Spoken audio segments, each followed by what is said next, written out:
죄에 대한 무감각. 고린도후서 5장 10절. 죄에 대한 무감각. 챔버스는 최후의 심판을 염두에 두고 살아야 한다고 권면합니다. 심판은 하나님 앞에서 모든 것이 적나라하게 드러나기에 두려운 것입니다.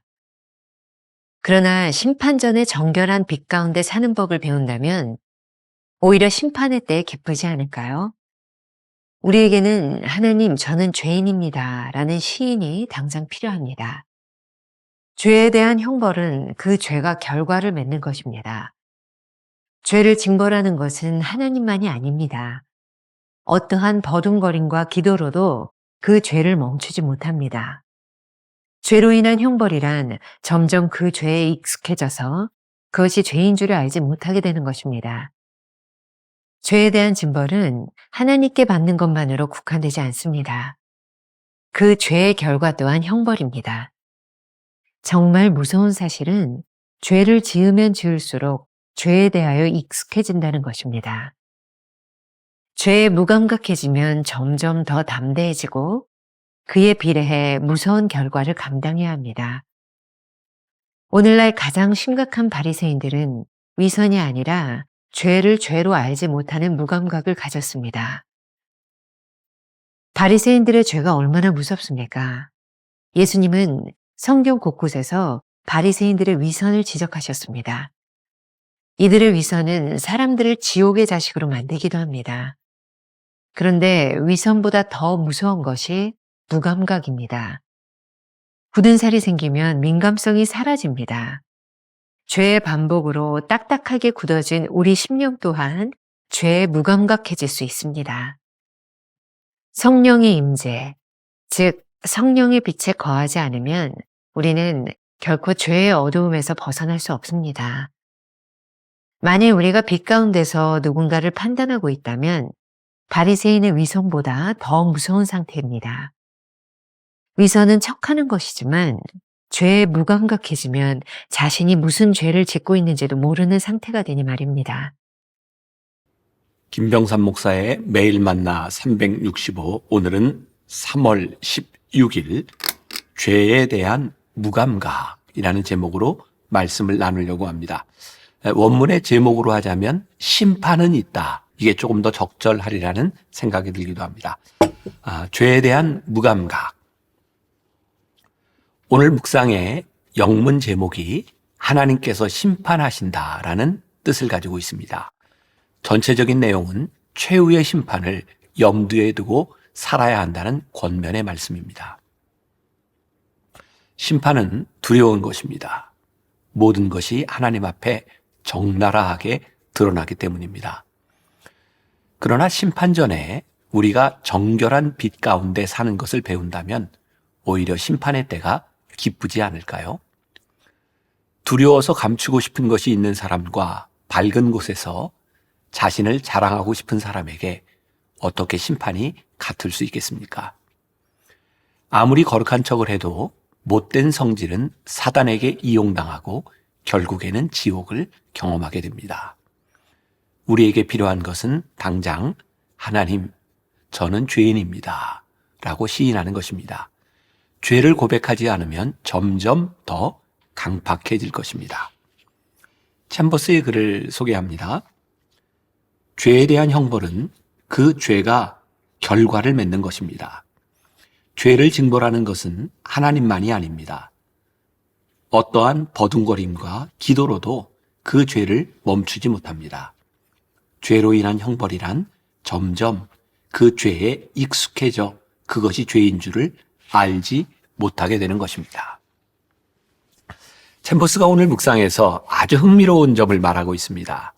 죄에 대한 징벌은 하나님께 받는 것으로만 국한되는 것이 아니라 그 죄의 결과가 바로 형벌이라는 것입니다.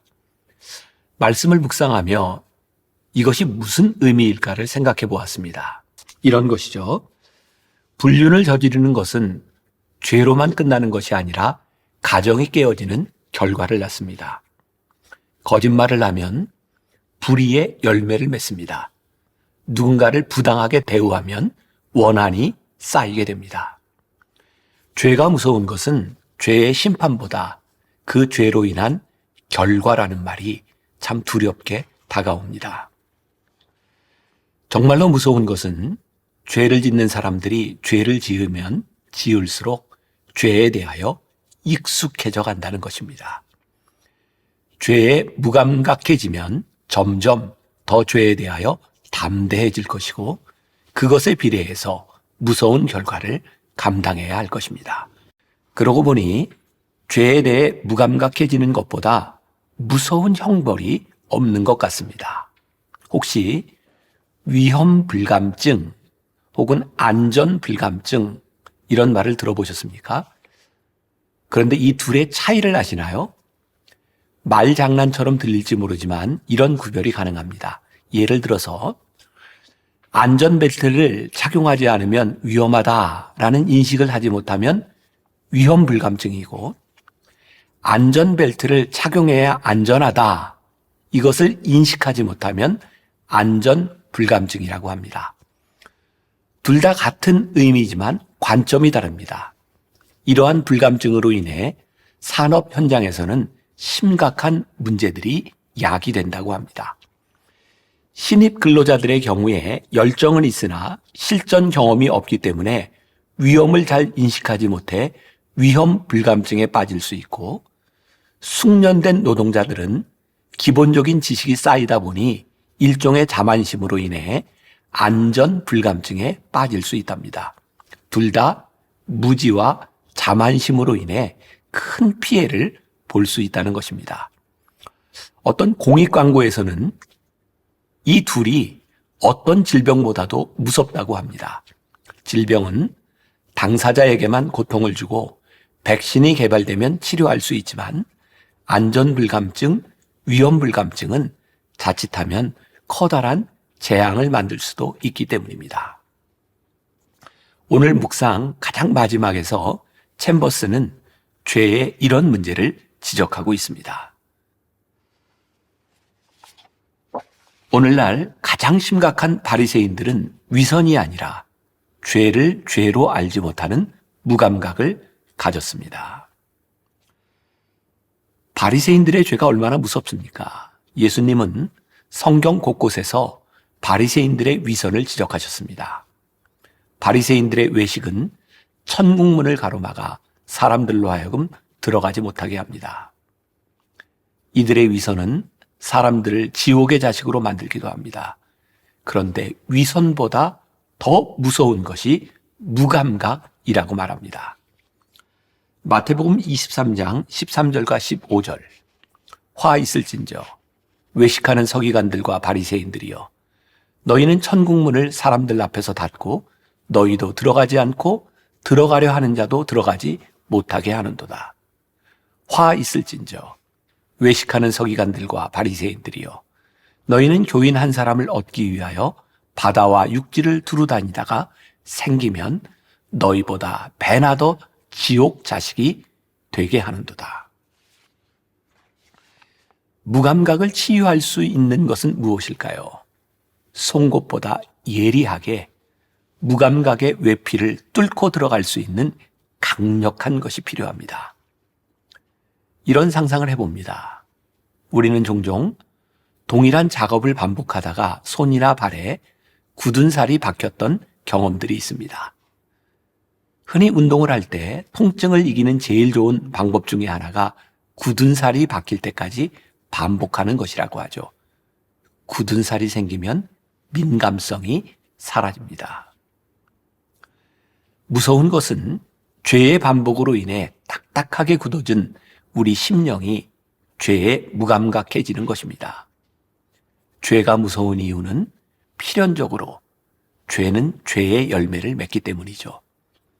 그럼 이렇게 무서운 죄, 그리고 죄로 인해 무감각해진 우리를 구해줄 수 있는 것은 무엇일까요? 성령의 임재, 즉 성령의 빛에 거하지 않으면 우리는 결코 죄의 어두움에서 벗어날 수 없습니다. 요한일서 1장 7절 말씀. 그가 빛 가운데 계신 것 같이 우리도 빛 가운데 행하면. 이 말씀을 기억하시기 바랍니다. 우리가 빛 가운데 걷는 것은 다른 사람을 판단하기 위함이 아닙니다. 만일 우리가 빛 가운데서 누군가를 판단하고 있다면 바리새인의 위선보다 더 무서운 것입니다. 위선은 척 하는 것이지만 죄에 무감각해지면 자신이 무슨 죄를 짓고 있는지도 모르는 상태가 되니 말입니다. 우리가 기억해야 될 한 줄 노트. 죄에 대한 가장 무서운 형벌은 죄에 대해 무감각해지는 것입니다. 오늘 하루 이런 질문을 품고 지나가 봅시다. 어느덧 당신의 삶에서 무감각해진 죄가 없는지 살펴보십시오. 이런 죄로 인한 무서운 결과는 어떤 것들이 있을까요? 기도하겠습니다. 하나님, 우리가 인생을 살아가며 죄에 대해 무감각해질 때가 있습니다. 죄를 짓고도 양심의 가책을 느끼지 못할 때가 있습니다. 우리가 이것이 얼마나 무서운 일인지 깨닫지 못하고 살아갈 때도 있습니다.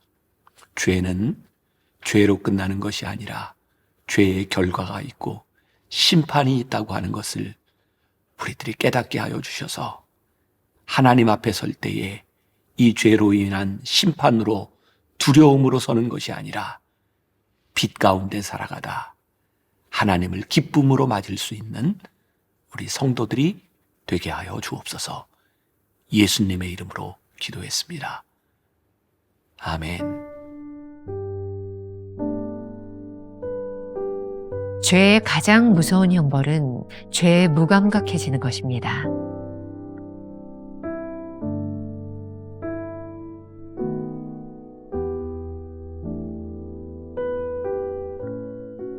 당신의 삶에서 어느덧 무감각해진 죄가 없는지 살펴보십시오. 무감각해진 죄로 인한 무서운 결과에는 어떤 것들이 있습니까?